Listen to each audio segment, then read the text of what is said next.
Another major topic for investors, particularly from China, India, and Vietnam, is retrogression. What is the current outlook on wait times from those countries and other countries? Great question. Anyone's guess. I think, you know, the next 12 to 15 months, I think will be very telling. Yeah. That will tell us how the visa set aside processing times are and what regular processing times are. Yeah. Typically, if everything's going right, any EB5 investor, if the country is not backlogged, I would say 18 to 24 months is when you should expect I-526 approval. Yeah. Right? Yeah. It should actually be sooner than that, but on average, I think that's what we're seeing. Before the pandemic, definitely. We can always sue them too if they through mandamus. Right, If exactly. Still, so. But I think something important to remember is that COVID really messed up USCIS. They laid a lot of people off. The IPO, they had to reallocate a lot of those resources, and they're slowly but surely, I think, trying to get up to speed. I don't think they're not trying to get up to speed. I think they absolutely are, but it is a resource question. So I think someone asked me right now, what's the average wait time? I still like to think 18 to 24 months. Anything longer, like Phuong says, we sue USCIS all the time. Yeah. We file mandamus actions for unreasonable wait times. Another thing to think about too is that the answer to that question not only depends on a variety of factors, right? But you have to really have a global understanding of how the market is working right now. Do we expect some countries to retrogress in the future or the near future? Yes, right? Are China, Vietnam, and India some of those countries? Yes. And why do we think that? It's because of the amount of activity, the amount of investors that we see coming from each particular market. Okay. For India, for example, what I think, what we see, and I think what even a lot of regional center people or people in the industry don't understand is that, like in my opinion, probably the biggest EB5 market we've seen, right, in the past few years is domestic H1Bs or domestic Indians in the U.S., right? So I mean, we all do spend a considerable amount of time in India, right?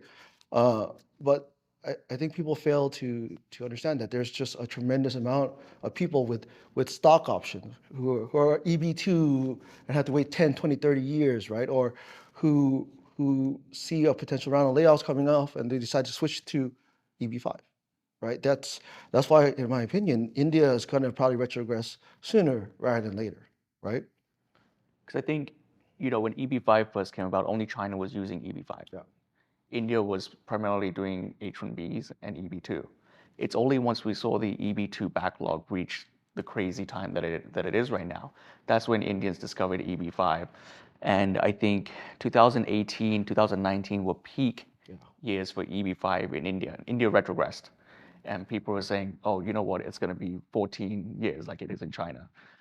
But somehow within a year, it became current again. And then, there were a lot of filings back in 2019. Nothing happened in 2020, 2021. But India has retrogressed, and it is currently retrogressed, but it's not as bad. I think the cutoff is November 2019, which I would expect probably to become current next year. But again, only time will tell. If you're a Vietnamese investor, I mean, sometimes what you need to look at is what factors should I be looking at, right? That will help me predict this. You can't understand EB5. You don't understand like global, like the political activity, the country conditions of each particular region, right? What stress factors there are, right?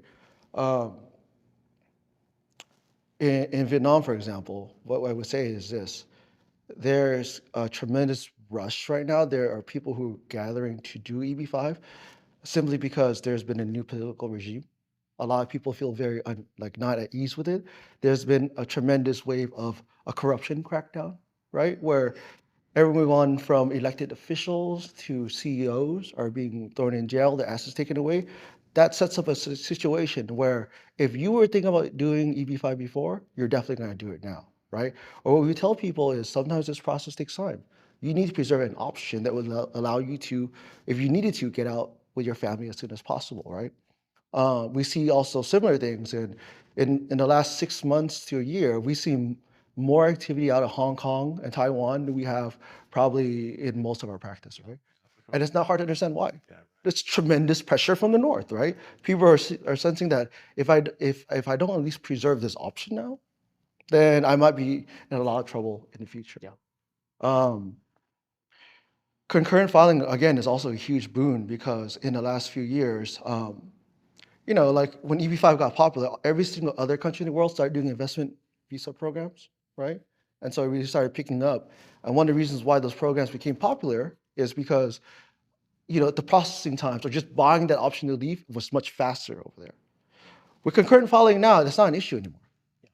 You can basically just enter the US, and if you're in lawful status, right, essentially file your EB-5 and Yeah, I think concurrent filing makes processing times more digestible. yeah, and it preserves that option. Yeah, preserves that option. You're getting the green card benefits until the green card is approved.